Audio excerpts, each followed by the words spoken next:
Je tu regionální sport. Kolega Marcel Čměl připravil sestřih sportovních událostí roku. Do 1. lednového vysílání sportu pronikla premiérová exibiční konfrontace třineckého fotbalu s futsalem. Hrálo se v hale Stars a hráči Likopu v rudých dresech porazili třinecké fotbalisty jen nejtěsnějším rozdílem 3-2. Očekávaná odveta na zeleném pažitu se v roce 2013 neuskutečnila. Začátek roku patří světovému závodu Moravské výškařské Tour, jehož součástí je Beskidská laťka.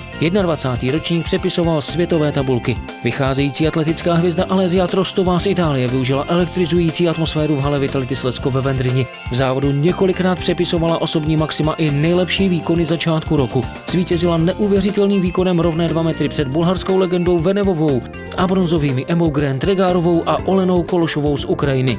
Mezi muži zazářil Katařan Mutas Ezabaršám. Výkonem 234 cm zvítězil pod Javorovým před Alexem Dmitrikem z Ruska a Jaroslavem Bábou. Vítězové z Beskidské laťky Alessia Trostová a Mutas Ezabaršám se stali i celkovými vítězi Moravské výškařské Tour 2013.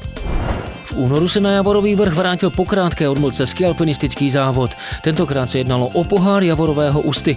Pro vítězství si došla legenda tohoto sportu Roman Kučinsky před nastupující generací Tomášem Lichým a zkušeným skialpinistou Martinem Čenčalou.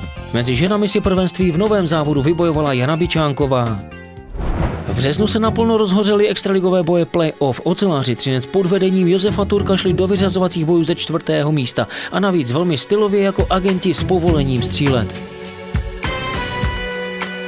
Jmenuji se Zíp. Lukáš Zíp.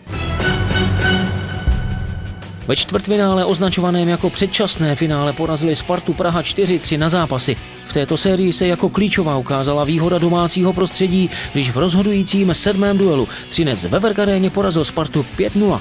V semifinále ovšem oceláři nestačili na neoblíbený Zlín. Sérii neodehráli dobře a po porážce 2-4 pro ně sezóna skončila na nepopulárním 4. místě. Starší dorostenci Třince pod vedením Reného Muchy se stali vicemistry České republiky, když ve finále nestačili na Karlovy Vary.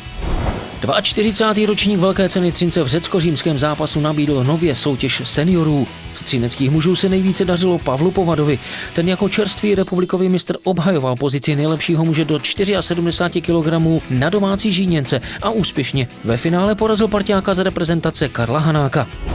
V finále dalšího ročníku městské florbalové ligy proti sobě svedlo 3D tým a FBC Osiko. Bílý balet nabitý hvězdami zvítězil 2-0 a stal se vítězem 8. ročníku. Bronzovou pozici vybojoval Goralia tým. Hokejbalisté Enviformu Třinec se stali vítězi první národní hokejbalové ligy, když ve finále play-off porazili Sudoměřice. V následné baráži si vybojovali účast v nejvyšší soutěži u nás, Ford Credit hokejbalové extralize. Oceláři Třinec se před letní přípravou rozloučili s trenérem A týmu Josefem Turkem. Novými trenéry se stali Jiří Kalous a Pavel Marek. Na Velké ceně Třince ve vzpírání převzal dlouholetý činovník oddílu Jan Cimorek u příležitosti svých 70. cenu města Třince. Jeho svěřenci opět sbírali medaile, Jakub Gorny stříbrnou a Radek Pavlosek bronzovou.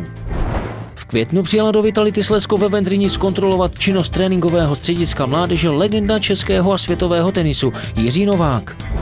Jeden z nejlepších běžců do vrchu a reprezentant České republiky Tomáš Lichý zvítězil ve 12. ročníku memoriálu Mariana Kluze.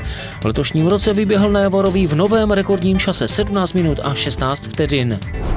Třineckým mládežníkům se podařil husarský bowlingový kousek. Jak mladší žáci, tak i starší na mistrovství České republiky nenašli přemožitele a z X-bowlingové herny z pražského Žižkova přivezli 2 tituly mistrů České republiky v bowlingu žáků základních škol. Fotbalisté Třince pod vedením Miroslava Kouřila nezaváhali po skvělém podzimu ani v jarní části Moravskoslezské fotbalové ligy. V rozhodujících duelech porazili doma Prostějov a kolo před koncem vykopali na hřišti Frýdku Místku postup do Národní fotbalové ligy. Na ní se připravovali už pod vedením nového trenéra Pavla Hajného, který u týmu nahradil Miroslava Kouřila. V květnu se jela tradiční časovka na Kozinec. V hlavní kategorii již po 3. zvítězil Petr Svačina. Mezi ženami královala bajkerka z Polska Kateřina Ščurek. Marek Ryč, pětibojař Bystřického sportovního centra a český reprezentant, přivezl z běloruského Minsku, kde se konalo mistrovství Evropy 16letých stříbrnou medaili. Červnové beskidské turné 4 můstků se neslo ve slavnostním duchu. Třinecký oddíl slavil 80. narozeniny. Navíc domácí Robert Šimeček se stal celkovým vítězem turné v dorostenecké kategorii. Na koupaliště pod Javorový přijeli nejlepší beach volejbaloví hráči České republiky, aby v rámci přípravy na mistrovství světa v Polsku odehráli exibiční přípravné utkání. Generálka nejzkušenějšímu páru a účastníkům olympiády v Londýně 2012 Přemku Kubalovi a Petru Benešovi vyšla na výbornou, když porazili pár Martin Tichý, Jan Dumek. Byl to jeden z posledních společných zápasů této legendární beach volejbalové dvojice.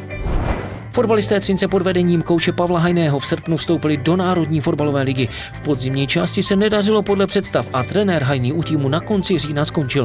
V posledních zápasech vedl tým generální manažer klubu Karel Kula. Tým přezimuje na 12. místě tabulky. Velmi úspěšnou sezónu měl Beskydský golfový klub. V žákovských a mládežnických kategoriích získal 2 stříbrné a 2 bronzové medaile v soutěžích družstev. K tomu přidal talentovaný Erik Palkovský individuální titul mistra České republiky v kadetech a Hanka Ryšková vybojovala na mezinárodním mistrovství České republiky juniorů bronz.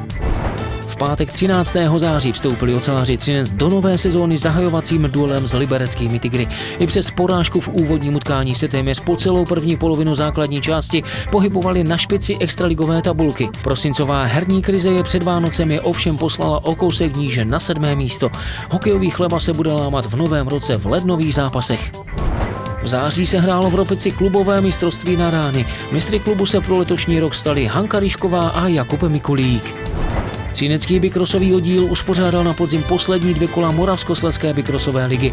Nejúspěšnějším jezdcem se stal Daniel Havela, který zvítězil v domácím závodu i v celém seriálu.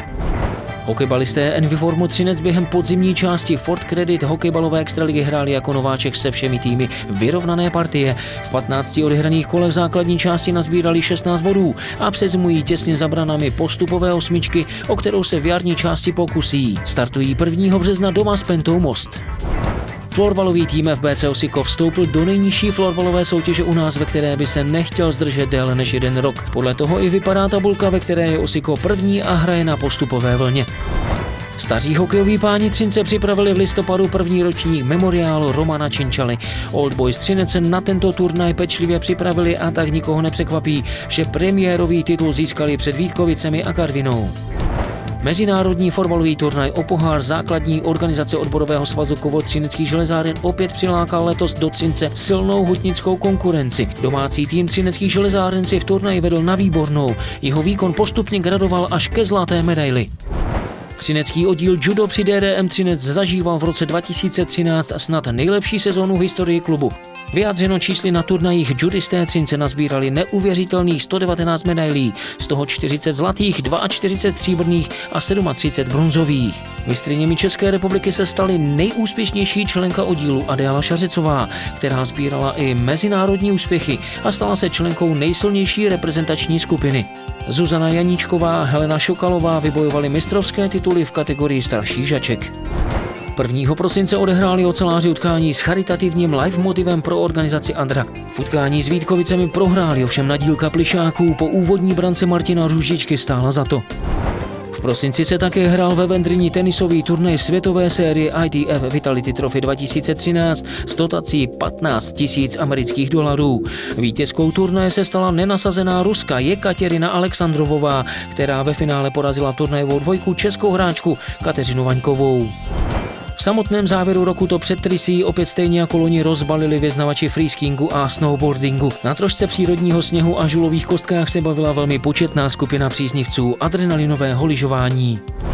SK Pelikop Třinec odehrál první část 2. ligy Východ v hale ve Smilovicích, ve které neprohrál ani jedno domácí utkání. Likopu se dařilo hrát dobré zápasy i na hřištích soupeřů a tak vánoční přestávku přečká na 2. místě 2. ligy Východ. Končí přehled sportovních událostí roku 2013. Od ledna začneme psát další sportovní rok v regionu. Ať už budete u toho či nikoliv, my u toho budeme, protože žijeme sportem. V novém roce na viděnou. Ode mne je to definitivně vše. Mějte se jen dobře a někdy příště na viděnou.